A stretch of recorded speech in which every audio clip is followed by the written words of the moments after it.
ये हम लोगों ने जो ये सीरीज स्टार्ट किया है कि एनटीपीसी ग्रेजुएट लेवल के जितने भी आज तक एग्जाम हुए हैं, मतलब अभी तक जो एग्जाम हुए हैं पिछली जून में 5 जून से 24 जून के बीच, सभी के मैथ और रीजनिंग डिस्कस कर रहे हैं।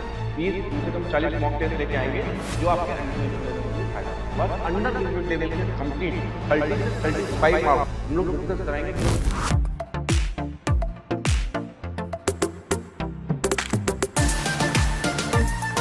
हेलो, जय हिंद प्यारे साथियों। सभी साथी कैसे हैं? उम्मीद करते हैं आप सभी लोग अच्छे होंगे और आप लोगों का पढ़ाई बहुत अच्छा चल रहा होगा। ये हम लोगों ने जो ये सीरीज स्टार्ट किया है कि एनटीपीसी ग्रेजुएट लेवल के जितने भी आज तक एग्जाम हुए हैं, मतलब अभी तक जो एग्जाम हुए रिसेंटली जून में 5 जून से 24 जून के बीच, ये सभी के मैथ और रीजनिंग डिस्कस कर रहे हैं। अभी पहले मैं मैथ डिस्कस कर रहा हूँ, फिर आफ्टर 1 या 2 डेज जितनी भी रीजनिंग के इंपॉर्टेंट क्वेश्चन होंगे विद कॉन्सेप्ट वो क्वेश्चन डिस्कस करा देंगे। फिर 15 या 16 तारीख तक ये सब जब कंटेंट पूरा खत्म हो जाएगा, सारी शिफ्टें कंप्लीट हो जाएंगी, तो उन्हीं के अकॉर्डिंग, मतलब उन्हीं को पूरा एनालिसिस करके कुछ 30 कम से कम 40 मॉक टेस्ट लेके आएंगे जो आपके अंडर ग्रेजुएट लेवल के लिए फायदा हो। तो सबसे पहले आपका स्वागत है आपके अपने YouTube channel SR competition classes पर। और जितने भी मित्रगण आपके जो तैयारी करने वाले हैं, जल्दी से लिंक को कॉपी करो, उनको शेयर कर दीजिए।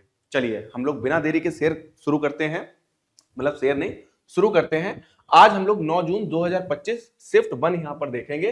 जितने भी मैथ के 30 क्वेश्चन आए हैं उनका हम विद कॉन्सेप्ट रिवीजन भी करवा देंगे और उनको लगाने का तरीका भी हम वहां पे यूनिट मेथड लगा सकते हैं या नहीं लगा सकते, ये भी सब देखेंगे। चलिए अब ज्यादा समय नहीं, सिर्फ आप लोग एक कॉपी पेन लेके बैठिएगा। जैसे ही डिजिटल बोर्ड पे, मतलब आपकी मोबाइल स्क्रीन पर क्वेश्चन दिखाई दे, आप वीडियो पॉज करेंगे और आप अपने आप से लगाएंगे। ठीक है, चलिए पहला क्वेश्चन है, यदि माता की वर्तमान आयु का 3 गुना उसकी पुत्री की आयु के 5 गुने से 36 वर्ष अधिक है।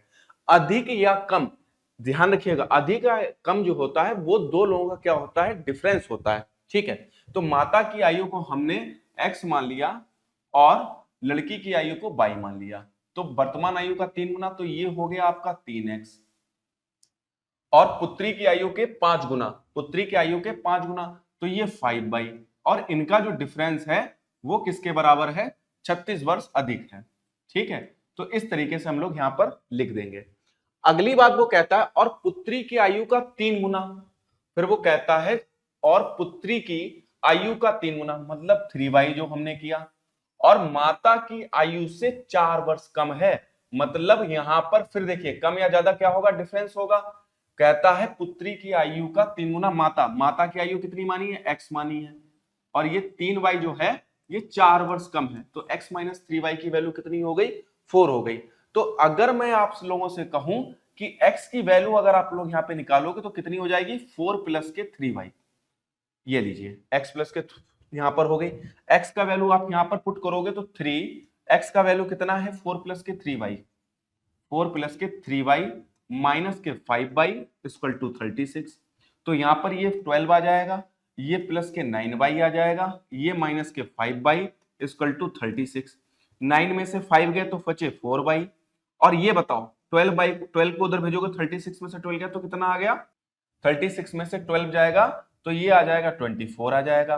4 से इसको काटा तो ये 4 6 जा, तो y की वैल्यू कितनी आ गई, 6 आ गई। आप y की वैल्यू यहां पर पुट कर सकते हो, तो 6 3 18 4 22, ये 22 वैल्यू आ गई। उसने क्या पूछा है, पुत्री की वर्तमान आयु के बीच अंतर क्या होगा, तो मेरे भाई 22 में से 6 घटाओगे तो ये कितना आ जाएगा, 16 ईयर का डिफरेंस आ जाएगा। ये लीजिए मेरे भाई, क्वेश्चन का आंसर ये आ गया। उम्मीद कर रहे हैं ये बात आपके समझ में आई होगी प्रत्येक बच्चे को। तो ये ऐसे करके यहां पर आप इक्वेशन भी बना सकते थे, फिर वहां पर हमें क्या करना पड़ता, ध्यान दीजिएगा बच्चों, यहां पर हमें क्या करना पड़ता, फिर ये डिफरेंस मल्टीप्लाई वगैरह करना होता। हमने सिंपल क्या करा, ये 3y को उधर भेजकर इस x की वैल्यू उठाकर इधर डाल दी। सिंपल y की वैल्यू आई, इस y की वैल्यू यहां पर डाली।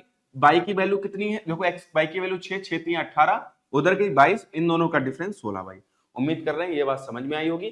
प्रत्येक शिफ्ट में एक क्वेश्चन एज से आया है, तो एज के भाई क्वेश्चन लगा लेना, ध्यान रखिएगा। ठीक है, नेक्स्ट देखते हैं। यहां पर ये सिंप्लीफिकेशन का क्वेश्चन है, इसको थोड़ा इजी बना लेते हैं। जैसे 2 से अगर हम इसको काटेंगे तो 2 3 6, 2 8 16 हो गया। ठीक है, अगर आप देखोगे यहां पर 1 है, 8 1 9 9 2 11, 11 में से 6 के बच्चे कितने, 5 बचे।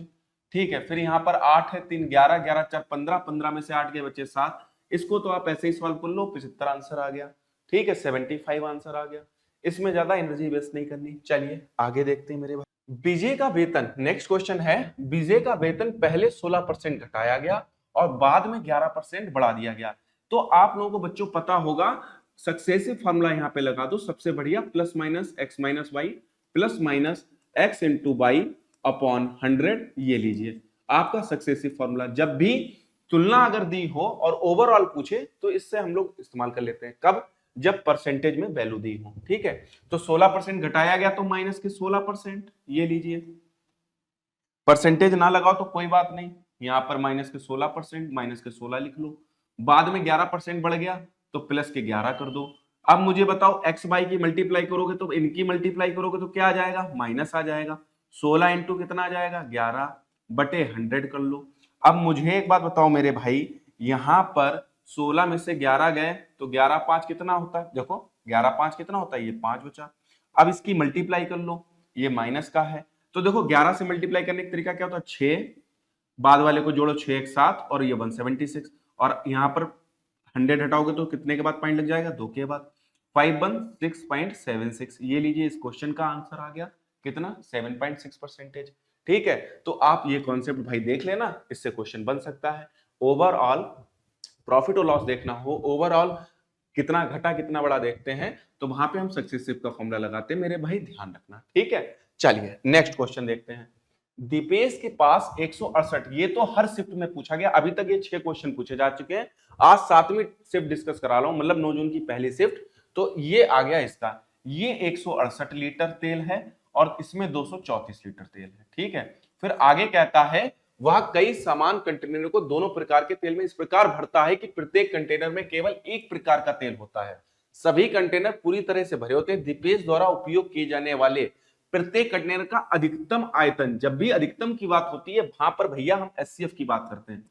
किसकी बात करते हैं? एचसीएफ की। ठीक है, हाईएस्ट कॉमन फैक्टर। तो अगर हम 14 को देखें तो 14 से ये कट रहा है क्या? 14 से कट रहा है, और 14 को इसको देखें, 14 बन जा 14, ये नहीं काट रहा है, इसको काट दो, 10 से तो कटेगा ही नहीं ना, 5 से कटेगा, तो इसका आंसर क्या हो जाएगा? 6 हो जाएगा। ये लीजिए क्वेश्चन का आंसर। सिंपल, ये मैं हर कॉन्सेप्ट में बता चुका हूं, मतलब हर जिस जिस शिफ्ट में ये क्वेश्चन पूछा गया है वहां पर ये मैं बता चुका हूं, डिस्कस कर चुका हूं, तो इसमें ज्यादा तनाव नहीं लेना है। ठीक है, इसमें क्या निकाल देना? अधिकतम आयतन में आप सिंपल से एचसीएफ निकालोगे और आपके क्वेश्चन का क्या आ जाएगा? आंसर आ जाएगा। चलिए यहां पर कहता है मूल ज्ञात करो, तो मूल ध्यान रखना, ax square plus bx plus c equal to 0, ये द्विघात समीकरण होती है और हम लोग यहाँ पर a और c की मल्टीप्लाई करते हैं और a और c को इस तरीके से तोड़ते हैं, मतलब उनको ऐसे तोड़ते हैं, उनके जोड़ने घटाने पर क्या आ जाए? b आ जाए और गुणा करने पर ac आ जाए। ये बात मैंने यहाँ पे बताई, तो आप ये यहाँ पर इंप्लीमेंट कर सकते हो। देखो क्या गिवन है मेरे को, 5m square plus 18m plus 16। इसको पूरा सॉल्व नहीं करना है मेरे भाई, 16 पंजे 80, बस आप इसको ऐसे लिख लो 80। ठीक, प्लस का 80 आ रहा है, ठीक है, ऐसे लिख लो। फिर 80 की ऐसी मल्टीप्लाई करो कि गुणा करने पे तो प्लस का 80 आए और जोड़ने पे 18 है। सर जी 10 अट्ठे कितना होता है? सॉरी 10 अट्ठे कितना होता है? 80 होता है, और 10 और 8 कितना होता है? 18 होता है। दोनों वैल्यू पॉजिटिव में आ गई, देखना समझना इस बात को, दोनों वैल्यू पॉजिटिव की आ गई। अब जो एम स्क्वायर के साथ लिखा होता है, जो एम स्क्वायर के साथ लिखा होता है उसको कर दो मेरे भाई डिवाइड 5, और यहां पर क्या कर दोगे? 5। और दूसरा इंपॉर्टेंट बात, मैं यहां पे देखो इसीलिए कलर चेंज कर रहा हूं, और सिंबल चेंज करते हैं, इतनी प्रोसेस के बाद सिंबल चेंज करते हैं, प्लस का माइनस, माइनस का प्लस, तो प्लस वाला माइनस, प्लस वाला माइनस, 5 दूनी 10, तो आंसर आपके आ गए माइनस के 2 और माइनस के 8/5। तो माइनस के 2 माइनस के 8/5। उम्मीद करते हैं ये समझ में आ गया। बहुत से बच्चे इसको ऐसे भी कर लेते हैं, 5m स्क्वायर प्लस के 10m प्लस के 8m प्लस के 16 इक्वल टू 0। यहां से 5m कॉमन लिया तो ये बचा m प्लस 2, यहां से 8 कॉमन लिया तो m प्लस के 2 बराबर 0, दोनों जगह से m प्लस 2 कॉमन ले लिया मेरे भाई, और यहां पर बचा 5m प्लस 8। अब इसकी तुलना करते हैं, तो इसकी तुलना इससे करेंगे तो m की वैल्यू माइनस के 2, और ये 5m बराबर कितना मिल जाएगा? -8, और m की वैल्यू कितनी हो जाएगी? माइनस के 8/5। जो बच्चे ऐसे कर रहे हैं, एक दो बार ऐसे प्रैक्टिस करने के बाद प्लीज ऐसे करना, थोड़ा सा आपकी क्या हो जाएगी? स्पीड फास्ट हो जाएगी, और जब स्पीड फास्ट हो जाएगी तो जहां, क्योंकि कुछ क्वेश्चनों में इन्होंने कैलकुलेशन बहुत ज्यादा हार्ड दी, यानी कि मेहनत करवाने की आपसे वहां पे चेष्टा की है, तो ध्यान रखना। तो इसको, इसमें आप टाइम कम दीजिए, अपनी एनर्जी कम लगाइए और वहां पर एनर्जी ज्यादा लगाइएगा कैलकुलेशन को लेकर। चलिए, उम्मीद करते हैं ये बात समझ में आई होगी। चलिए आइए नेक्स्ट क्वेश्चन पे। कहता है दो समरूप त्रिभुजों की दो संगत भुजाओं की लंबाइयों का अनुपात 15:14 है। इन दोनों त्रिभुजों के क्षेत्रफलों का अनुपात कितना होगा, ये बताओ। ध्यान रखना, अगर दो समरूप त्रिभुज हैं, ठीक है, ये देखिए, अगर दो समरूप त्रिभुज हैं तो ध्यान रखना इनका भुजाओं का अनुपात, जैसे ऐसे हम ले लेते हैं त्रिभुज एबीसी, मैं ये कॉन्सेप्ट लिख दे रहा हूं, ये आपके थोड़ा सा काम आ जाएगा, ध्यान रखना। देखिए, त्रिभुज एबीसी और त्रिभुज पी क्यू आर, ठीक, तो ए बी अपॉन क्या होगा, पी क्यू होगा, बराबर ए सी अपॉन क्या होगा, पी आर होगा। इनका समानुपातिक संबंध होता है, बी सी बटे क्या होगा, क्यू आर होगा। अगर यहां पर कोई भी लाइन मीडियन और ये ए एम और ये पी एन मान ली, तो ये भी आपस में क्या होती हैं, बराबर होती हैं, a m upon p n, या यहां पर एल्टीट्यूड्स भी कह सकते हो। और क्या होता है, त्रिभुज एबीसी का परिमाप, त्रिभुज एबीसी का परिमाप, परिमाप बोले तो पेरीमीटर, और त्रिभुज पीक्यूआर का परिमाप, ये हो गया। लेकिन जैसे मेरे भाई क्षेत्रफल शब्द का यूज होगा, वो कहता लंबाइयों का अनुपात इतना है, और वो क्षेत्रफल जब भी पूछेगा तो भुजा का क्या कर दिया करो, स्क्वायर कर दिया करो। जैसे त्रिभुज एबीसी का यहां पर हम ऐसे लिख लेते हैं, त्रिभुज एबीसी तो ये बराबर है, अगर ये कह देता क्षेत्रफल, देखो ये क्षेत्रफल कह देता तो सबके ऊपर क्या लगा देते, स्क्वायर लगा देते, सबके ऊपर क्या लगा देते, स्क्वायर लगा देते मेरे भाई, ठीक है। अगर ये क्षेत्रफल पूछ देता तो 15 का स्क्वायर होता है 225 और 14 का स्क्वायर होता है 196 होता है। तो ये दीजिए, इस क्वेश्चन का आंसर आ गया। ये मैंने आपका कॉन्सेप्ट रिवीजन करा दिया। जिस बच्चे को अगर नहीं पता है समरूप मतलब ये सिमिलर होते हैं आपस में, तो उनका अनुपातिक संबंध बराबर होता है, लेकिन कॉन्ग्रुएंसी समरूपता में वो आपस में बिल्कुल बराबर होते हैं। बच्चों को कंफ्यूज होता है कॉन्ग्रुएंसी और सिमिलरिटी को लेकर, तो ये बेटा सिमिलरिटी का क्वेश्चन है, ध्यान रखिएगा। चलिए अगला क्वेश्चन देख लेते हैं। एक घनाभ की लंबाई, चौड़ाई और ऊंचाई का अनुपात इतना है, तो हमने भाई इसको मान लिया 10x और इसको मान लिया 17x और ये मान लिया 14x, ठीक है। जिसकी मैथमेटिक्स थोड़ी सही है वो x नहीं मानता है, लेकिन जिसकी मैथमेटिक्स जो बिल्कुल बेसिक से स्टार्ट कर रहा है, जिसकी 50% भी सही है, वो यहां पर x जरूर मानना, वरना बच्चा एक गलती खा जाता है। कहां पर, वो मैं बताऊंगा। तथा इसका संपूर्ण पृष्ठीय क्षेत्रफल, मतलब टीएसए की बात कर रहा है। घनाभ का टीएसए का फॉर्मूला मैं आप लोगों के लिए दिख रहा हूं, टोटल सरफेस एरिया क्या होता है, 2LV plus BH plus HL, ये होता है फॉर्मूला मेरे, ठीक है। टोटल सरफेस एरिया कितना दिया है, 1096 दिया हुआ है मेरे भाई, ठीक है। तो इक्वल टू में कितना है, 2 है। अब L और B की मल्टीप्लाई करेंगे तो 17.170 एक्स स्क्वायर, ये लीजिए लिख दिया यहां पर। बस बच्चा यही गलती करता है, एक्स स्क्वायर वाली, ठीक है। BH की मल्टीप्लाई करेंगे तो 17 चक्कू, देखो ऐसे करेंगे, 17 चक्कू 68 का 8 हासिल लगा 6, 17 एकम 17, 17 6 23। ज्यादा फन्ने खा बनने से अच्छा है एक बार लिख के देख लो, क्योंकि गलती मत कीजिएगा। रेलवे में 1/3 की निगेटिव मार्किंग चलती है, वहां तो कहते हो अटेम्प्ट हुए 85, आंसर की जारी रहते हैं, रह जाते हैं 60, फिर कहते हो सिलेक्शन नहीं हुआ। ध्यान रखिएगा, रेलवे में तुक्का मत मानना। मैं पर्सनली बता रहा हूं, नॉर्मलाइजेशन का फायदा भी बहुत अच्छा मिलता है और निगेटिव में घाटा भी बहुत तगड़ा होता है, ध्यान रखिएगा रेलवे में, ठीक है। प्लस यहां पर अब क्या करेंगे, मल्टीप्लाई 14 की 10 से करेंगे तो ये मिल जाएगा 140 एक्स स्क्वायर, ठीक है। इसको अगर हम 2 से अगर काटना चाहे तो काट देंगे, 2 पंजे 10, 2 चक्कू 8, 2 ये 548 आ गया, ये 0 8 8 यहाँ पर 8 आ गया मेरे भाई, 7 3 10, 10 4 14 का 4 हासिल लगा 1 1 1 2 2 2 4 4 1 5, ये 548 एक्स स्क्वायर। ये लीजिए कलर चेंज कर दिया आपके लिए, ये देखो 548 से कट गया तो x की वैल्यू कितनी आ गई मेरे भाई, 1 आ गई।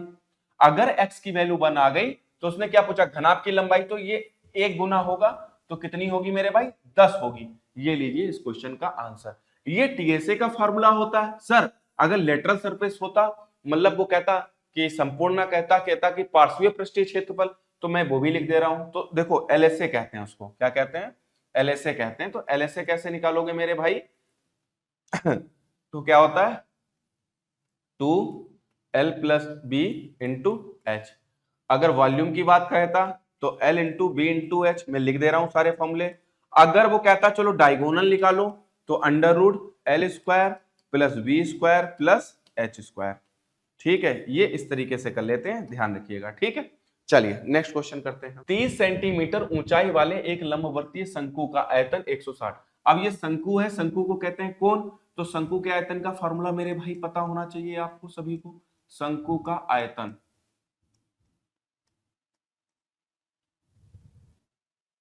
शंकु का आयतन जो होता है वो होता है 1/3 पाई आर स्क्वायर एच। अगर आपको बेलन का आयतन पता है तो आपको शंकु का आयतन बेलन के आयतन का 1/3 कर देना। सर क्यों ऐसा करते हैं? क्योंकि मेरे भाई ये मैं ऑफलाइन क्लास में खूब प्रैक्टिकल करवाता रहता हूं।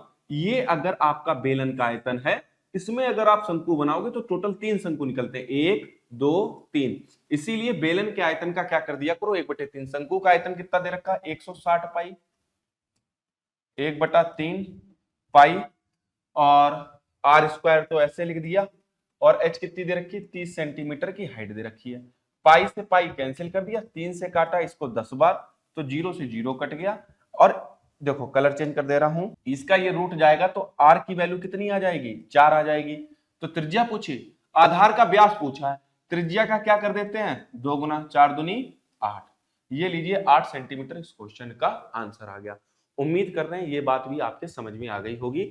मैं यहाँ पर सारी चीजें क्लियर करते हुए चल रहा हूँ। ठीक है, चलिए नेक्स्ट क्वेश्चन देखिए। हाँ, ये कहता है एक्स ए स्क्वायर के अनुक्रमानुपाती है। अच्छा, अनुक्रमानुपाती को समझिएगा।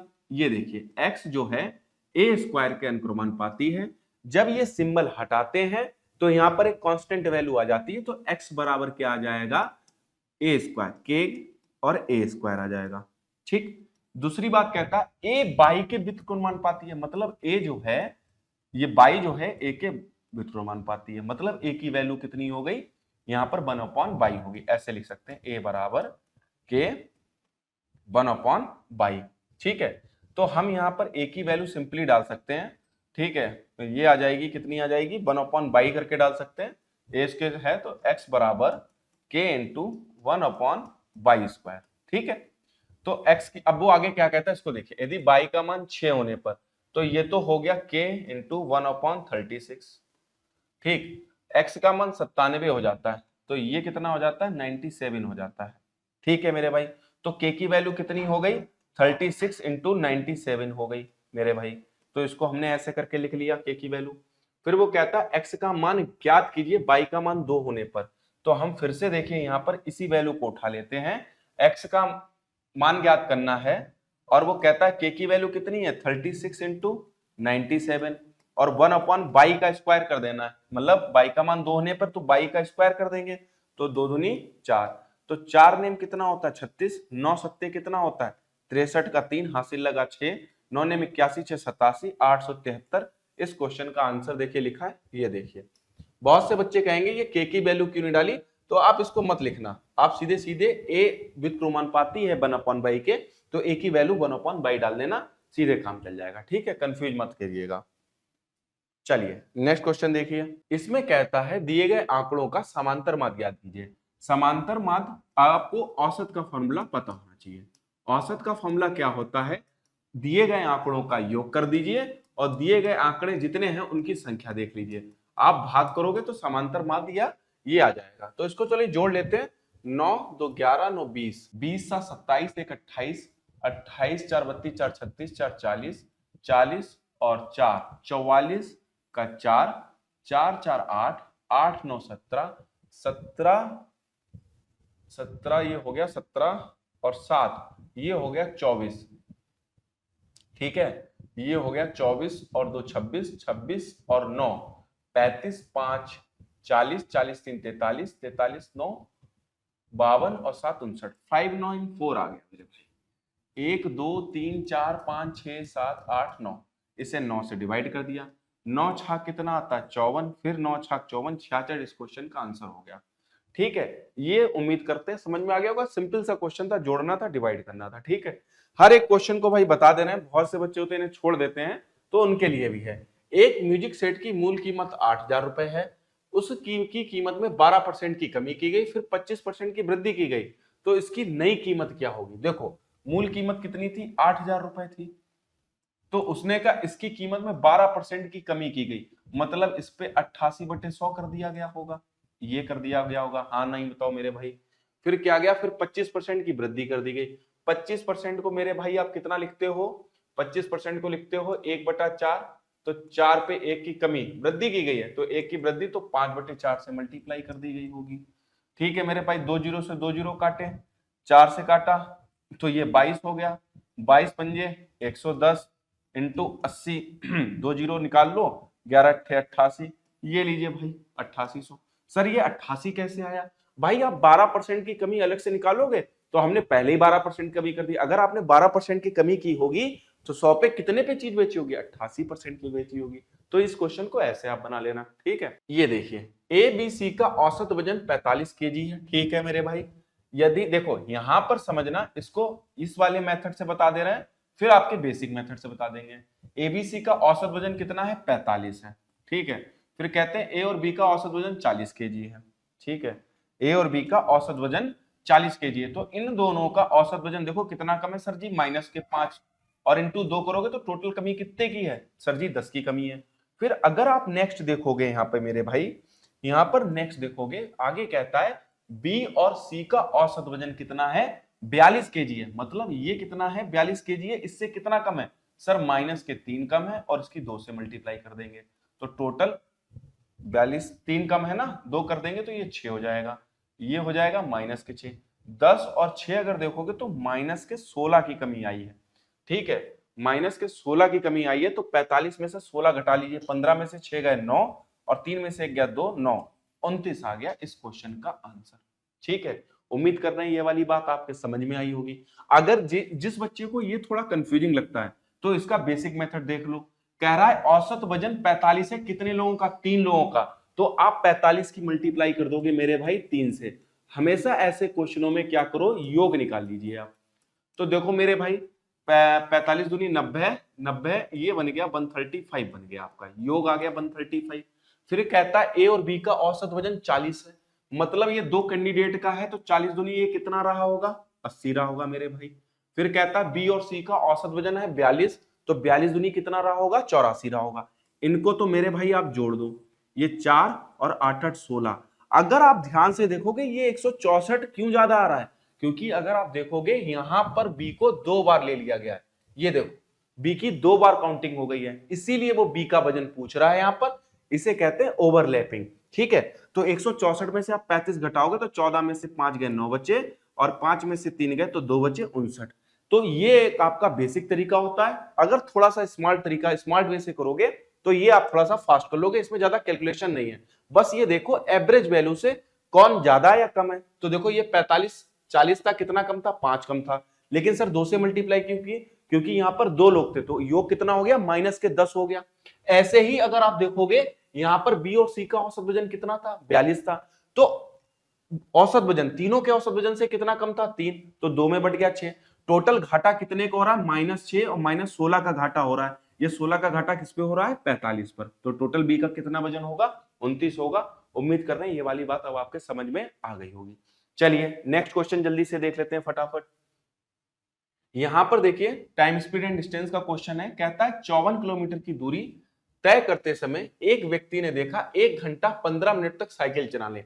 अब देखिए यहीं पर पहले इसको रोक लीजिए, 1 घंटा 15 मिनट, इसको पहले चेंज कर लीजिए मिनट में।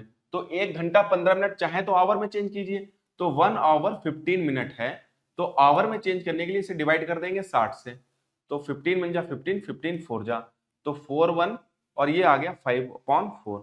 या तो बहुत से बच्चे इसको ऐसे भी कर सकते हैं, आपने 60 में 15 जोड़ा तो 65 मिनट हो गए, और डिवाइड कर दिया 60 से, ये भी भैया वैल्यू हावर में चेंज हो गई। तो दोनों तरीके सही हैं, आपको जो सही लगता है आप वैसे, मतलब ये याद रखिएगा नया एक्सपेरिमेंट मत करिएगा। बहुत से बच्चे इसको इस तरीके से चेंज करने की कोशिश करते हैं, तो आप इसको ऐसे ही चेंज कीजिएगा, जबरदस्ती मत थोपिएगा, क्योंकि 10 से 15 ही दिन 20 दिन एग्जाम के मुश्किल से बचे हैं आपके। तो लास्ट टाइम में ये चेंजेस नहीं करते हैं, हम अपनी और अच्छी प्रैक्टिस करते हैं जिससे कि हम उसमें परिपक्व हो जाएं, परफेक्ट हो जाएं, ठीक है। चलिए आगे कहता है कि उसके द्वारा चली गई दूरी शेष दूरी की 7/9 थी। अब इस पॉइंट को मेरे भाई पकड़ना, उसके द्वारा तय की गई दूरी, अब हमें तो नहीं पता उसके द्वारा तय की गई दूरी। देखिए ये 54 किलोमीटर है टोटल। हमने मान लिया ये उसने x किलोमीटर चली है, इतनी कितनी चली है x किलोमीटर। तो ये बताओ मेरे भाई ये रिमेनिंग कितनी रह गई, ये कितना रह गया। अगर मैं आपसे कहूं कि आपकी जेब में 10 रुपया है और आपने 4 रुपए की टॉफी खरीद ली तो कितनी रह गई, 6 रह गए ना 10 में से 4। ऐसे ही टोटल दूरी 54 किलोमीटर है, आप x किलोमीटर चले तो ये कितनी रह गई मेरे भाई 54 माइनस के x। वो यही कह रहा है कि शेष दूरी की 7/9 थी, मतलब इसकी 7/9 से मल्टीप्लाई कीजिए और ये बराबर हो जाएगा ये x का। लीजिए यही कॉन्सेप्ट इसमें है जो बच्चों को कंफ्यूज करेगा। चलिए कलर चेंज कर लिया हमने आपके लिए, 9 को इधर भेजा तो ये 9x हो गया मेरे भाई। 7 को मल्टीप्लाई करी, देखिए 7 की पूरी मल्टीप्लाई करेंगे, 7 चक्कू 28, 8 2 7 पंजे 35 2 37 378 आ गया मेरे भाई। और माइनस के 7x, इस 7x को जब उधर भेजा तो ये हो गया 9 7 16x। ये तो पता ही होगा ना, माइनस की जब वैल्यू बराबर के उधर जाती है प्लस हो जाती है। और ये है 378, 16 से इसे डायरेक्ट काटिए, 16 दूनी 32, 5 58 आ रहा है। तो यहां पर ये वैल्यू, इसको आप ऐसा करो, इसको आप पॉइंट में मत लेके इसको ऐसा कर लो आप कि x की वैल्यू कैसे लिख लो, 378/16 लिख लो, 378/16 लिख लीजिए। ठीक है, आगे क्या कहता है, उसकी चाल कितनी थी। अब हमें ये तो पता लग गया 378/16 चल गया, तो लिख लो इसको यहां पर मेरे भाई। ये स्पीड का फॉर्मूला होता है डिस्टेंस अपॉन टाइम होता है। डिस्टेंस कितनी है 378/16, और अभी हम लोगों ने टाइम निकाला है, कितना टाइम ले रहा था 5, और 4 यहां पर लिख दिया, तो 4 चक्कू कितना हो गया 16 हो गया। ये 4 पंजे कितना होता है मेरे भाई 20 होता है। 20 को ऐसे लिख सकते हो 2 × 10, सर क्यों कर रहे हैं, 10 पर एक पॉइंट लगा देंगे, 2 का आधा कर लिया इसको, 378 का आधा, 2 1 कम 2, 2 अट्ठे 16, 2 नेम 18, और यहां पर पॉइंट लग गया 18.9। ये देखिए इस क्वेश्चन का कितना हो गया आंसर 18.9। ये देखिए नेक्स्ट क्वेश्चन कहता है निम्नलिखित बंटन का माध्य ज्ञात कीजिए। एक बात ध्यान रखिएगा, अगर आप सांख्यिकी नहीं पढ़ रहे हो मेरे भाई तो आप अपनी शिफ्ट में अंडर ग्रेजुएट लेवल में 2 क्वेश्चन मिस करके आओगे। और अगर आपने अच्छे से नहीं पढ़ी है सांख्यिकी तो भी आपको बहुत प्रॉब्लम होने वाली है, क्योंकि कल की जो शिफ्ट में हमने क्वेश्चन आपको करवाया था वो मानक विचलन से था, स्टैंडर्ड डेविएशन से। अगर आपको वेरिएंस निकालना नहीं आता होगा तब जाके आप, मतलब निकालना नहीं आता होगा तो मानक विचलन तो निकाल ही नहीं पाओगे। तो कल वाली आप वीडियो जरूर देख लेना, जो थर्ड शिफ्ट है उसमें कंप्लीट आपको बता दिया था। ठीक है, ये देखिए माध्य ज्ञात कीजिए, ये तो बहुत सिंपल है। इसमें एक फॉर्मूला याद रखिएगा, sigma fx upon sigma f। ठीक है, तो ये पहले fx, देखिए फ्रीक्वेंसी क्या होती है, विद्यार्थियों की संख्या। एक्चुअल में सांख्यिकी क्या होते हैं, बड़े डाटा को छोटे डाटा में कन्वर्ट करना। ये 14 अंक जैसे होता है आपकी क्लास में, अगर 9th क्लास में फॉर एग्जांपल मान लीजिए 100 बच्चे हैं, उसमें से बहुत से बच्चे ऐसे होते हैं जो सेम अंक पाते हैं, तो उसी को फ्रीक्वेंसी कहते हैं। मतलब 10 बच्चे ऐसे थे जिन्होंने 5 नंबर पाए, तो 10 लोग जो हो गए वो फ्रीक्वेंसी हो गया। मतलब यहां पर 91 ऐसे बंदे थे जिन्होंने 14 नंबर पाए, इनकी मल्टीप्लाई करनी, ये x होता है। तो इसकी सिंपल यहीं पे मल्टीप्लाई कर लेते हैं, 4 1 कम 4, 1 1 कम 1, 9 4 36, 1 37 का 7, हासिल लगा 3, 9 कम 9, 1274 हो गई। चलिए अगला करते हैं, 8 6 जा 48, यहां पर हम लिख लेते हैं 8, और ये आ गया मेरे हाथ में 4, 8 2 जा 16, 16 और 4 ये 20 बन गया हमारा, और 7 6 जा 42। तो इसको जब आप ऐड करोगे 2 4 2 6, ये आ जाएगा 2 6 मेरे पास आ गया, 7 2 जा 14, 14 6 20। ठीक है, इसको लिखते हुए ऐसे चल रहे हैं, फिर ऐड कर लेंगे, 5 4 जा 20, 20 का 0, 2 आपके हाथ में, 4 5 जा 20, और 9 4 जा 36। ये हो गया 8 3 2 5 8, ये 8 5 आपके हाथ में, 9 4 जा 36, 36 और 5 होता है 41। ये हो गया 360 हो गया।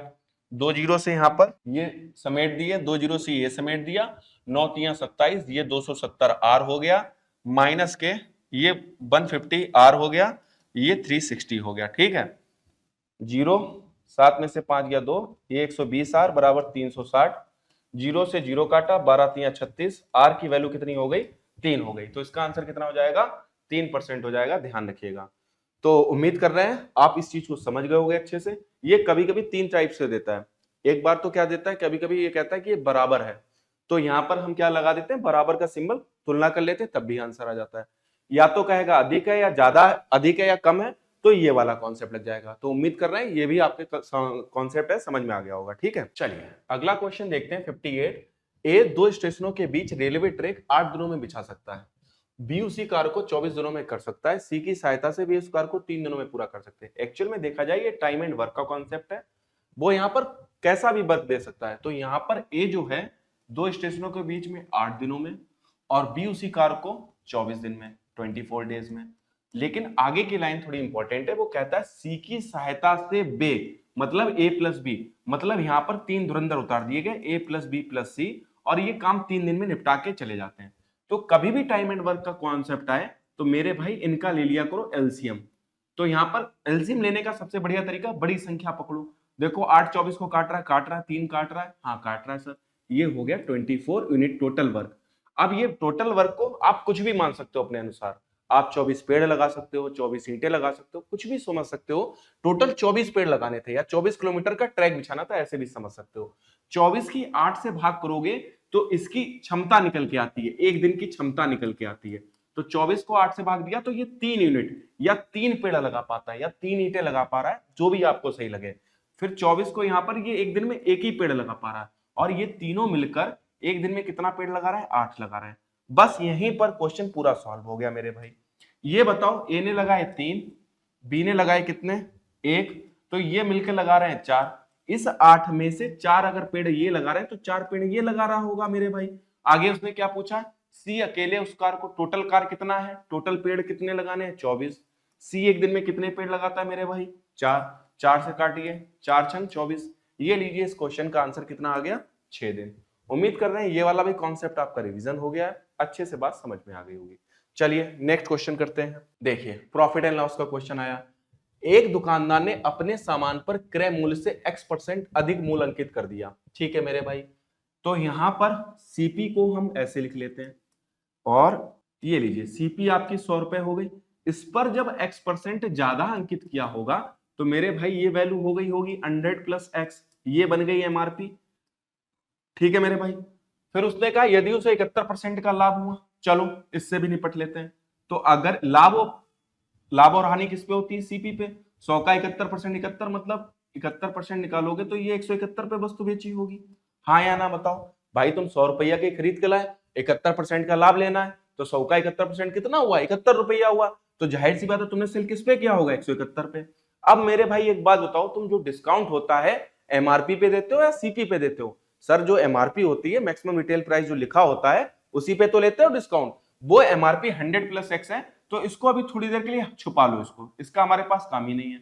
अगर उसने डिस्काउंट दिया तो मेरा काम आसान हो जाएगा। अरे सर उसने डिस्काउंट दिया 10% की छूट। मुझे एक बात बताओ, ये फिगर मैंने आपको बताया हुआ है कि अगर एमआरपी गिवन है तो अगर उस पर छूट देगी 10% की, 10% की वैल्यू 1/10, तो 10 पे कितने रुपया की छूट, 1 रुपया की छूट, तो गुणा करी होगी 9/10 से, तब तुम्हारा मेरे भाई सेलिंग प्राइस आया होगा। अब अगर तुम्हें सेलिंग प्राइस से वापस एमआरपी पे जाना है तो इसकी मल्टीप्लाई किससे की होगी, 10/9 से की होगी। तो मुझे बताओ तुम्हें आना है वापस एमआरपी पे, तो 171 की मल्टीप्लाई तुमने किससे की होगी मेरे भाई, 10/9 से। बहुत से बच्चों को इस पे कंफ्यूजन रहता है, तो एक कंफ्यूजन दूर कर देते हैं। एमआरपी हमेशा ज्यादा होगी डिस्काउंट देने के बाद सेलिंग प्राइस से। एमआरपी ज्यादा होगी सेलिंग प्राइस से, और सेलिंग प्राइस क्या होगा, कम। अब ध्यान रखना, अगर तुम्हें सेलिंग प्राइस पता है, एमआरपी निकालना है, तो रेशियो में जो बड़ी वैल्यू है उसे ऊपर रख दो, छोटी वैल्यू को नीचे रख दो। अब अगर तुम्हें एमआरपी पता है और सेलिंग प्राइस निकालना है तो क्या करोगे, छोटी वैल्यू को ऊपर रखोगे और बड़ी वैल्यू को नीचे। क्योंकि यहां पर हमें सेलिंग प्राइस पता है, एमआरपी निकालना है, तो हमने बड़ी वैल्यू को ऊपर रखा। 9 से इसको सॉल्व करते हैं, 9 बन जा 9, 9, तो ये आ गया हमारा, सॉरी ये तो एक ही बार में जा रहा है ना, 19.190 आ गया। मतलब एमआरपी हमारी 190 आ गई। तो साफ साफ बताओ 100 से कितने रुपए अधिक लिखे हैं, देखो मेरे भाई 100 रुपए से 190 मतलब 90 रुपए अधिक लिखे थे। तो लीजिए एक्स का मान कितना आ गया, 90%। ये देखिए उसने क्या दिया था, सीपी दिया था, एमआरपी पूछी है, मतलब एमआरपी नहीं, उसने पूछा है कि उसने कितने रुपए बढ़ा दिए, तो 90 रुपए बढ़ा दिए। कैसे निकाला, 100 से 71% का प्रॉफिट 171, 171 से हम सीधे एमआरपी पे गए, तो एमआरपी कितनी निकल के आई, 190। तो हम साफ साफ देख रहे हैं 100 से उसने कितने रुपए बढ़ा दिए मेरे भाई, 190, तो सीधे सीधे दिख रहा है 90 रुपए बढ़ाए। ठीक है, तो ये 90 आंसर आ गया। चलिए अगला क्वेश्चन कर लेते हैं। यहां पर ये कॉन्सेप्ट आ गया है आपका अलजेब्रा का, तो ये कॉन्सेप्ट ध्यान दीजिएगा। अगर आपसे यहां पर x माइनस के 1/x इक्वल टू p है और कभी भी आपसे वैल्यू x की घात 4 प्लस 1/x की घात 4 पूछ ले, तो एक बार ध्यान रखना कैसे करना है, p स्क्वायर प्लस के 2p करना है, ठीक है। फिर क्या करना है, एक बार p स्क्वायर माइनस के 2p करना है। सर ये बात समझ में नहीं आई, तो आओ समझाते हैं इसको। यहां पर 3 दिया है तो 3 का स्क्वायर कर दो और प्लस 2 कर दो, सॉरी p नहीं करते हैं, सिर्फ 2 करते हैं। तो ये 3 का स्क्वायर 9 2 कितना हो गया 11। अब अगली बार इसका स्क्वायर करोगे उसमें से माइनस क्या कर दोगे, 2 कर दोगे, तो 121 माइनस के 2 ये हो गया 119। ये लीजिए छोटा सा क्वेश्चन, थोड़ा सा बच्चों को परेशान कर सकता है लेकिन बहुत सिंपल था। घात 4 थी, एक बार प्लस करोगे, माइनस का अगर है एक बार पहले प्लस करोगे फिर बाद में क्या करोगे, माइनस करना है स्क्वायर करके, ठीक है। चलिए मेरे भाई आगे चलते हैं। ये देखिए बबीता एक निश्चित दूरी 11 किलोमीटर पर आवर की चाल से तय करती है, सॉरी पहले की दूरी की दुगनी दूरी 44 किलोमीटर पर आवर की चाल से तय करती है। फिर वह उसी मार्ग से आरंभिक बिंदु पर लौटती है। यदि पूरी यात्रा के लिए उसकी औसत चाल 34 किलोमीटर पर आवर है, तो वापसी यात्रा के लिए उसकी चाल किलोमीटर पर आवर में कितनी है। टाइम स्पीड एंड डिस्टेंस का अभी तक का सबसे जबरदस्त क्वेश्चन है, और इसमें भाई जिसका बेसिक, इसमें कोई भी ट्रिक नहीं लगेगी, इसमें जिसका बेसिक अगर नहीं मजबूत होगा वो ये क्वेश्चन भाई वहां पर कर नहीं पाएगा, ये गारंटी है। आइए 79 क्वेश्चन हम लोग देखते हैं, सिंप्लीफिकेशन का क्वेश्चन है। अगर आपको थोड़े क्यूब वगैरह याद है तो आसानी से कर लोगे। 17 का क्यूब होता है 4913, यहां पर लिख दिया सिंपल। ये 10 का स्क्वायर है तो माइनस के 100 लिख दिया। 13 दूनी 26, 2 का स्क्वायर 4 प्लस 4 माइनस 12 और प्लस 20 की 12 से मल्टीप्लाई करी तो ये बन गया आपका 12 दूनी 24, 240, ये प्लस के 240, ठीक है। तो भाई ठीक है, इसको पहले इतना सॉल्व कर लो, तो ये माइनस के 12 और ये हो गया 100, ये 112 आ गया, ठीक है। माइनस का 240 और 4 244 आ गया। 4 में से 2 गया 2, 4 में से 1 गया 3, 2 में से 1 गया 132, तो 132 को यहाँ पर भाई जोड़ दो, 3 2 5, 3 1 4, जहां पे 45 दिखाई दे वही क्वेश्चन का आंसर। आगे मेरे भाई सॉल्व मत करो, इसे और तरीके से सॉल्व कर सकते हो, डायरेक्टली सॉल्व कर सकते हो। आप ऐसा भी कर सकते थे 4913 में से डायरेक्ट 100 कम करके ऐसे भी कर सकते थे, ठीक है। मुझे जो सही लगा मैंने इस टाइम पे वो कर दिया, बस आपके समझ में आनी चाहिए, मेरी बात जो है वो आप तक परफेक्टली तक पहुंचनी चाहिए। और एक कॉपी पेन लेके मेरे भाई जरूर बैठा करो, ठीक है। चलिए, पानी की एक टंकी को समान क्षमता के 23 पाइपों का योग करके 29 मिनट में भरा जा सकता है। तो मुझे बताओ टोटल कैपेसिटी उसकी क्या हुई। तो टोटल कैपेसिटी कैसे निकालोगे मेरे भाई, 23 और कितने से मल्टीप्लाई कर दोगे, 29 मिनट से। लीजिए भाई, अब हमें समान क्षमता के 47 पाइप से क्या कर दो, डिवाइड कर दो। अब थोड़ा सा भाई यहाँ पे समय लगेगा, तो हम यहाँ पर क्या करते हैं, पूरी मल्टीप्लाई कर लेते हैं। 9 तिया 27, 27 का 7 हासिल लगा 2, 9 तिया 9 दूनी 18, 18 से 24, 24 दो 26 का 6 हासिल लगा 2, 2 दूनी 4, 4 2 6। किससे भाग करना है, 47 से करना है मेरे भाई। तो 47 से भाग करना है तो 40 बन जा, 47 बन जा 1, 16 में से 7 गए, 9 7 कितना होता है, 16 होता है, 1 97। इसको देख लिए 470, तो 4 बार में जा रहा है, 4 सत्ते 28 का 88 लगा 2, 4 चक्कू 16 2 18, 188। देखो 14 पॉइंट समथिंग आएगा आंसर, ये लीजिए एक ही है 14.19। उम्मीद कर रहे हैं ये भी बात समझ में आई होगी। चलिए अगला देखते हैं। कुछ कंचों को 4 बॉक्सों ABCD में के अनुपात में पैक किया जाना है। यदि बॉक्स में, देखो ये यहां पर लिखा है 6, ये 3, ये 7 रेशियो 5, कह रहा है बॉक्स बी में बॉक्स डी से 400 कंचे कम है। देखो साफ साफ दिख रहा कितने कंचे कम है, सर जी 2 कंचे कम है। 2 कंचे कम नहीं है, कितने कम है, 400। तो ये इसके कितने गुना ज्यादा हो जाएगा, 200 गुना ज्यादा। आगे पूछा कुल कितने कंचे हैं, 7 5 12 3 15, 15 6 21, मतलब 21 की 200 से गुणा कर दीजिए। 21 दूनी 42, लीजिए 42 वाला आंसर होगा आपके क्वेश्चन का, 42 आंसर आ गया, ठीक है। अनुपात का एक बेसिक सा क्वेश्चन था, हो जाना चाहिए था। चलिए ट्रिग्नोमेट्री का क्वेश्चन है, यहां पर इस तरीके से दिया है 3 प्लस के tan square 5 cot square 5 minus के sec स्क्वायर 5 cosec स्क्वायर 5। चाहे तो आप इसे फॉर्मूले से सॉल्व कर सकते हो, लेकिन ध्यान देना जब भी मैं आपको ट्रिग्नोमेट्री क्लास में बताऊंगा तो कहीं पर वैल्यू पुट मेथड आपको जरूर बताऊंगा। वैल्यू पुट मेथड क्या होता है, कहीं पर आपको tan और cot और ये sec cosec दिखाई दे तो वहां पर थीटा की वैल्यू 45 डिग्री डाल दो। बस आपको बाशर्ते 45 डिग्री पे वैल्यू पता होनी चाहिए। तो 3 तो ऐसे ही रहेगा, टेन 45 पे वैल्यू 1 होती है, कॉट 45 पे वैल्यू 1 होती है, माइनस के सेक स्क्वायर 45 पे √2 होती, √2 का स्क्वायर 2 आ गया, कॉसेक पर सेम वैल्यू होती 2, तो 3 3 1 4 4, ये कितना आ गया 5 और 5 4, तो कितना आ गया आंसर 1। ये लीजिए, इस क्वेश्चन को आपने मजे मजे उड़ा दिया, वरना इसमें sine square theta plus cos square theta यही करते बैठते तो दिक्कत हो जाती। देखिए इसे सिंपली बना लिया। जब भी देखिए ऐसा नहीं है हर जगह इंप्लीमेंट होता, 90% क्वेश्चनों पे इस तरीके की अगर वैल्यू दे रखी है और जहां पर टेन थीटा कॉट थीटा हो और साथ में सेक थीटा और कॉसेक थीटा आ जाए, तो वहां पे थीटा या एक्स की वैल्यू 45 डाल दोगे, आप अपने क्वेश्चन का आंसर पा जाओगे। ठीक है, चलिए आइए। एक व्यक्ति अपनी आय का 40% बचाता है, तो आय भैया उसकी 100 मान लो, 40 रुपया अपनी जेब में रख रहा है तो 60 रुपया खर्च कर रहा होगा। ठीक है, होते हैं कुछ कुछ महानुभाव जो 100 रुपए में भी 60 रुपए बचा, मतलब 40 रुपए बचा लेते हैं। यदि उसका वे 960 है, कह रहा 60 नहीं 960 है, तो जीरो से जीरो कटा, 6 कम 6 और 6 छंग 36 16, तो ये कितने गुना हो जाएगा भैया उसकी इनकम 16 गुना, 1600 रुपया। देखिए रेलवे ऐसे भी क्वेश्चन पूछ रहा है जो 10 सेकंड में हो जाएंगे, जो टाइम बचा के जो बेसिक जहां पे लगेगा वहां पे लगा दीजिए मेरे भाई।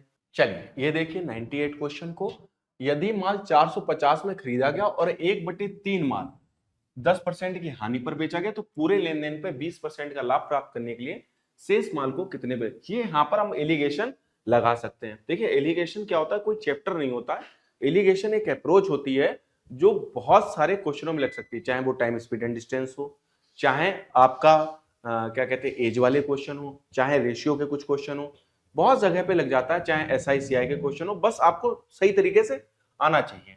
1/3 माल मतलब अगर एक माल जो रहा होगा वो 10% की हानि पर बेचा होगा। ठीक है मेरे भाई, नीचे क्वांटिटी आती, 3 में से 1 हो गया तो ये 2 क्वांटिटी रह गई मेरे भाई। हाँ जी सर, कितने पर बेचे, टोटल उसे लाभ हो रहा है 20% का, तो इसे हमने x मान लिया। ठीक है, अच्छा एक बात और ध्यान रखना, अब ये तो कतई कंफर्म है, ये माइनस का 10% है तो ये वैल्यू ज्यादा रही होगी, तो ये वैल्यू इससे ज्यादा रही होगी, तो इसको लिख लेंगे x माइनस के कितना लिख देंगे, ये 20 लिख देंगे। ठीक है, और ये कितना आ गई 20 और 10, ये एक्चुअल में आ गई 30 आ गई। भैया देखो बड़ी वैल्यू में से छोटी वैल्यू को जब घटाते मतलब डिफरेंस लेते तो माइनस माइनस का 10, तो ये 30, बच्चा यही गलती करता है 10 कर देता है, ये 30 हो गया। x माइनस 20 की वैल्यू कितनी है, ये 1 है, और ये कितनी वैल्यू 2 है, तो एक बात बताओ 2 से ये काटा 15, तो x माइनस के 20 की वैल्यू कितनी हो गई 15, माइनस 20 उधर भेजा तो x की वैल्यू कितनी हो गई 35 हो गई। ये लीजिए, इस क्वेश्चन को ऐसे सॉल्व कर लीजिएगा 35%। ध्यान रखना यहाँ पर बच्चा डिफरेंस निकालते हैं, माइनस की तो हानि है ही, 20 का लाभ है ओवरऑल, तो 20 में से जब माइनस करोगे मतलब डिफरेंस निकालोगे तो बड़ी वैल्यू को छोटी वैल्यू से घटाते हैं, तो माइनस और माइनस माइनस क्या हो जाएगा प्लस, तो ये 30 हो जाएगा। बहुत से बच्चे क्या करते हैं 20 माइनस के ये कर देते हैं 10, तो ये 10 रह जाता है, तभी आंसर नहीं आता है। ठीक है, आइए इस शिफ्ट का हम लोग देखते हैं सबसे लास्ट क्वेश्चन। लास्ट क्वेश्चन क्या कहता है 8.2727, और ये देखिए इस तरीके से चल रहा है, तो इसको हम लोग यहाँ पर कैसे लिख सकते हैं 8.27 बार। कभी भी अगर बार लगाओ, बार के इधर पॉइंट में वैल्यू हो तो उसको ऐसे लिख लेते हैं 8 प्लस बार जितने नंबर्स के ऊपर होता है उतने 9 आ जाते हैं नीचे। ठीक है, ऊपर 27 आ गया। चलिए इसको सॉल्व कर लेते हैं, 9 3 27 आ गया, और 9 11, 11 8 88 और 3 91/11।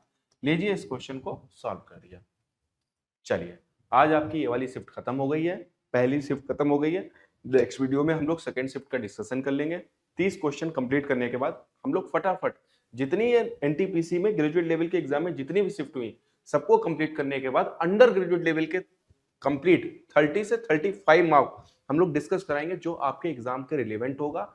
इसीलिए इस चैनल को भाई मेरे सब्सक्राइब कर लो, और जितने भी आपके मित्रगण हैं जो एसएससी, रेलवे, बैंक, यूपीएसआई या जितने भी कंपटीशन से लेकर तैयारी कर रहे हैं, तो उनको ये शेयर कर दीजिए और वीडियो को लाइक कीजिए, और जितने भी मित्रगण हैं स्टेटस पे लगाइए, एजुकेशनल ग्रुप पे शेयर कीजिए।